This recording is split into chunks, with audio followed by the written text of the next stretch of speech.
Hi అండి, welcome to Aaradhya stories. శ్రావణ మాసం start అయిపోయింది కదా. శ్రావణ మాసం అంటే ఆడవారికి ఎంతో ఇష్టమైన మాసం. ఎందుకంటే శ్రావణ మాసంలో వచ్చే వరలక్ష్మీ వ్రతం వలన ఆడవారికి సౌభాగ్యం పెరుగుతుంది. ఆ అమ్మవారి యొక్క కరుణా కటాక్షాలు పొందవచ్చు. శ్రావణ మాసంలో వచ్చే వరలక్ష్మీ వ్రతం అత్యంత శ్రేష్టమైన పండుగ. ఇది స్త్రీలకు సౌభాగ్యప్రదాయిని. ఉత్తరాయణంలో వరలక్ష్మీ వ్రతం చేసుకోవడం అత్యంత శుభదాయకం. ప్రతి శుక్రవారం శ్రేష్టమైనదే కానీ ఆ శ్రీ మహావిష్ణువు జన్మ నక్షత్రం అయిన శ్రవణ నక్షత్రం పేరుతో వచ్చే శ్రావణ మాసంలోని పౌర్ణమి ముందు వచ్చే శుక్రవారం అత్యంత విశిష్టమైనది. ఆ రోజున వరలక్ష్మీ వ్రతం చేసుకోవచ్చు.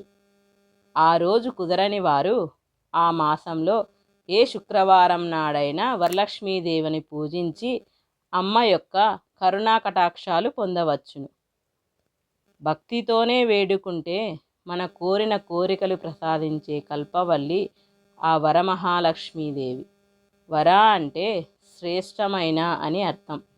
శ్రీ మహావిష్ణువు యొక్క భార్య అయిన లక్ష్మీదేవి అష్టావతారాలలో వరలక్ష్మి అవతారం ఒకటి. ఈ వ్రతం చేసుకోవడానికి పెద్దగా నియమాలు నిష్టలు కూడా అవసరం లేదండి. నిర్మలమైన మనస్సు, నిశ్చలమైన భక్తితో ఆ అమ్మవారి మీద ఏకాగ్రతతో ఈ వరలక్ష్మీ వ్రతం చేసుకుంటే చాలు. ఆ అమ్మవారి యొక్క కృపా కటాక్షాలు కలిగి సకల సంపద, సౌభాగ్యం, దీర్ఘ సుమంగళీతత్వంతో జీవిస్తామని భక్తుల యొక్క విశ్వాసం. ఈ వ్రతమును వర్ణ వివక్షత, డబ్బున్నవారు డబ్బు లేనివారు అనే భేదం లేకుండా మనకు ఉన్నంతలో ఆ దేవిని పూజించుకోవచ్చు. ఏ స్త్రీ అయినా ఈ వ్రతాన్ని చేసుకోవచ్చు.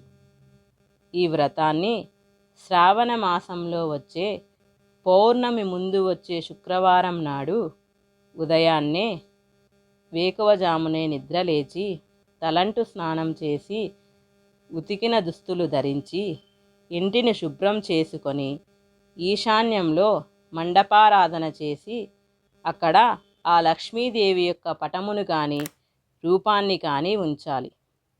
అమ్మవారు అలంకార ప్రియురాలు కదా, అందుకోసమని మనకు చేతనైన వరకు ఆ అమ్మవారిని అన్ని ఆభరణాలతో అలంకరించి మొదటిగా గణపతిని యొక్క ఆరాధన చేసుకోవాలి.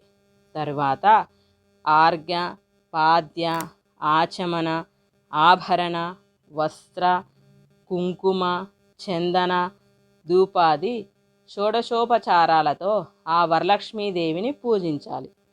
ఆ తరువాత ఆ పరమేశ్వరుడు స్వయంగా పార్వతీదేవికి చెప్పిన చారుమతి కథను చదువుకోవాలి. ఈ చారుమతి కథను నెక్స్ట్ వీడియోలో తెలుసుకుందాం. Thank you for watching. Please like, share and subscribe. ఇలాంటి ఎన్నో వీడియోస్ కోసం నా ఛానల్ని సబ్స్క్రైబ్ చేసుకోండి.